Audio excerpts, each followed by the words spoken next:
एक नाम जो प्रेम और ध्यान का संदेश लेके आया था, लेकिन दुनिया के लिए एक कंट्रोवर्शियल गुरु बन गया। एक शहर जो सपनों का प्रतीक था, लेकिन ध्वस्त हो गया। और एक गुरु जिसका अंत आज भी एक राज है। ये है ओशो की कहानी, एक ऐसे व्यक्ति की जो दुनिया को प्रेम और आजादी सिखा रहा था, लेकिन खुद ही एक ट्रेजेडी का शिकार हो गया।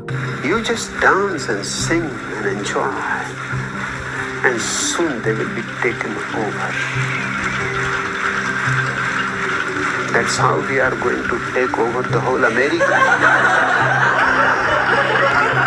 ओशो कहते थे, मैं दुनिया की धार्मिक व्यवस्था को तोड़ना चाहता हूँ। इंसान का एक दूसरे के प्रति प्रेम ही असली धर्म है। लेकिन उनका सफर ध्यान से शुरू होकर ग्रीड, साजिश और मौत में खत्म हुआ। ये कहानी है उनकी जिंदगी के उथल पुथल भरे 60 सालों की। आज हम उसी की जिंदगी की कहानी को खोलेंगे, जो नेटफ्लिक्स की फिल्म वाइल्ड वाइल्ड कंट्री से ग्लोबल फैसिनेशन बन चुकी है। लेकिन क्या वो कहानी पूरी थी? ये डॉक्यूमेंट्री उस कहानी के हर पहलू को गहराई में समझाएगी। चंद्रमोहन जैन, ये था एक लड़के का नाम जो आगे जाकर ओशो के नाम से मशहूर हो गया। 11 दिसंबर 1931 में मध्य प्रदेश में उनका जन्म हुआ और शुरू से ही वो बहुत ज्यादा अलग था। जब दूसरे बच्चे खेल रहे होते थे तब वो पूछते थे कि जीवन का मतलब क्या है, गॉड है कि नहीं है। उन्होंने अपनी नानी के साथ अपना जीवन बिताया। नानी उन्हें फ्री थिंकिंग और इंडिपेंडेंट बनने के लिए प्रेरित करती थी। ये आजादी उनकी शख्सियत का हिस्सा बन गई। ओशो के टीचर्स कहते थे कि उनके जो विचार है वो समाज के लिए कठिन हो सकते हैं, लेकिन वो अपने सवाल कभी दबाते नहीं थे। बड़े होते होते ओशो की धार्मिक व्यवस्था के प्रति निंदा और फिलॉसफी में रुचि बढ़ती गई। उन्होंने सागर यूनिवर्सिटी से फिलॉसफी में मास्टर्स की और वहाँ की टीचर बन गए। लेकिन उनका सपना बहुत बड़ा था कि दुनिया बदलना, एक नई सोच देना। 1960 के दशक में ओशो ने भारत के बड़े बड़े शहरों में अपनी बात रखनी शुरू करी। उन्होंने ज्ञान और ध्यान के प्रति अपनी सोच को नए रूप में समझाया। उनका संदेश था, भगवान एक धर्म है और तुम खुद एक भगवान हो। ये सोच लोगों के लिए बहुत अजीब थी, लेकिन प्रभावशाली भी, क्योंकि एक बहुत अलग सोच थी और सोसाइटी के बेसिक्स को क्वेश्चन करती थी। अपने भक्तों को अपने करीब लाने के लिए उन्होंने अपना नाम आचार्य रजनीश रखा। ये नाम उनके फॉलोअर्स के प्रति एक आदर्श और गुरु के प्रति एक पहला रूप था। लेकिन 1970 के आसपास उन्होंने समझा कि उनका सफर एक आचार्य तक सीमित नहीं हो सकता। उन्होंने अपना नाम ओशो रख लिया,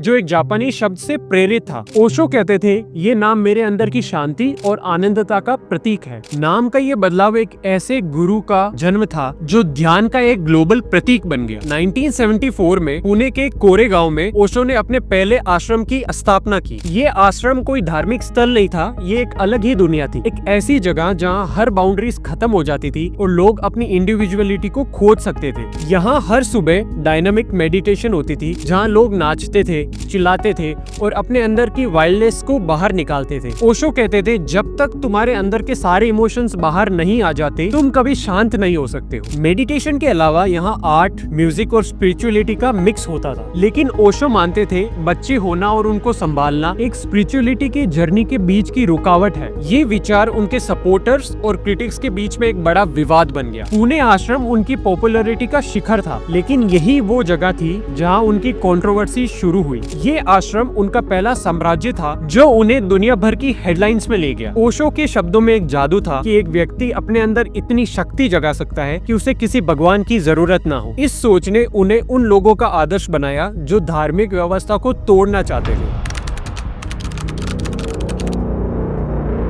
1970s के मध्य में आनंद शीला ने ओशो के मूवमेंट को ज्वाइन किया। शीला एक यंग, एनर्जेटिक और शार्प वुमेन थी। उनका असलियत में नाम था शीला अंबाला पटेल। शीला ने ओशो को अपना गुरु माना और उनकी सेक्रेटरी बन गई। लेकिन ये रिश्ता सिर्फ भक्ति का नहीं था, ये एक पार्टनरशिप थी। एक ऐसा रिश्ता जहाँ शीला ने ओशो के सपने को एक साम्राज्य में बदलने की कोशिश की। शीला ने कहा था, ओशो का सपना सिर्फ भारत तक सीमित नहीं हो सकता, ये दुनिया के हर कोने में पहुँचना चाहिए। उन्होंने पूरे आश्रम को एक ग्लोबल मूवमेंट में तब्दील कर दिया। उनका करिश्मा और ओशो के विचार मिलकर दुनिया भर के लोग खींच लेके आए। लेकिन ये शक्ति शीला के अंदर एक ईगो को भी बढ़ावा दे रही थी। क्या शीला सच में एक भक्त थी या फिर उनका एजेंडा कुछ और ही था?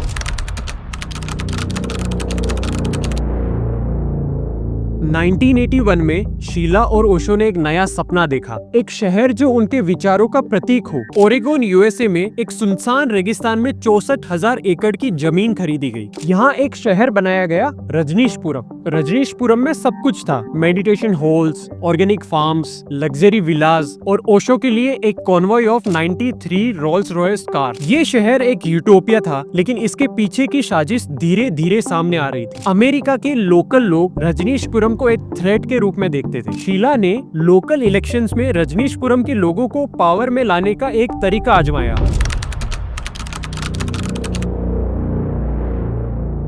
1984 में रजनीशपुरम के अंदर एक ऐसा अटैक प्लान किया गया जो यूएसए का सबसे पहला और सबसे बड़ा बायो अटैक था। आनंद शीला ने ओरेगोन के डेलिस शहर में सैल्मोनेला बैक्टीरिया छोड़ा, जिससे 750 लोग हॉस्पिटलाइज हो गए। इस अटैक का मकसद था लोकल इलेक्शंस में इंटरफेरेंस, ताकि रजनीशपुरम के लोग अपना पॉलिटिकल कंट्रोल बना सके। एफबीआई की एक रिपोर्ट कहती है कि ये अटैक सिस्टमेटिक और प्लान था। आनंद शीला को मास्टरमाइंड माना गया, लेकिन आनंद शीला ने ये इल्जाम ओशो पर लगाया। शीला कहती थी, मैंने ये सब काम ओशो के लिए किया, लेकिन ओशो कहते थे मुझे इसके बारे में कुछ नहीं पता। ये एक ऐसी रिलेशनशिप का अंत था जो सिर्फ फेथ पर टिका था। 1985 में आनंद शीला रजनीशपुरम छोड़कर भाग गई। एफबीआई ने अपनी इन्वेस्टिगेशन शुरू की और ओशो पर इलीगल एक्टिविटीज का इल्जाम लगाया, टैक्स फ्रॉड, इमिग्रेशन फ्रॉड और बायो टेरर के इनडायरेक्ट चार्जेस। 17 अक्टूबर 1985 को ओशो को गिरफ्तार कर लिया गया। उनका सपना टूट गया और रजनीशपुरम खाली हो गया और एफबीआई ने पूरे शहर को डिसमेंटल कर दिया। ओशो ने कहा, मैं प्रेम और शांति का संदेश देने आया था, लेकिन मुझे गलत माना गया। उनका स्टेटमेंट उनके सपोर्टर्स के लिए एक ट्रेजेडी था, लेकिन उनके क्रिटिक्स के लिए एक सेटिस्फेक्शन। अमेरिका से डिपोर्ट होने के बाद में ओशो भारत लौट आए, लेकिन उनकी शारीरिक और मानसिक स्थिति धीरे धीरे घटती गई। ओशो का कहना था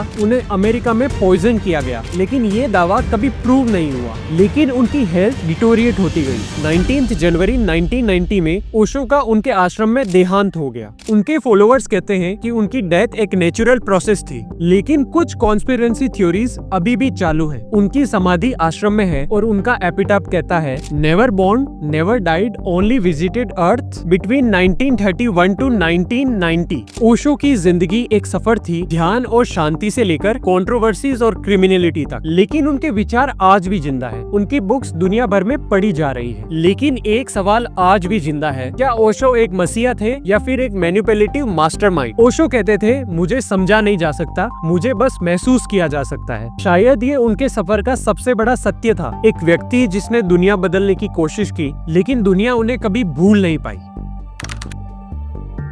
थैंक यू सो मच ये वीडियो पूरा देखने के लिए।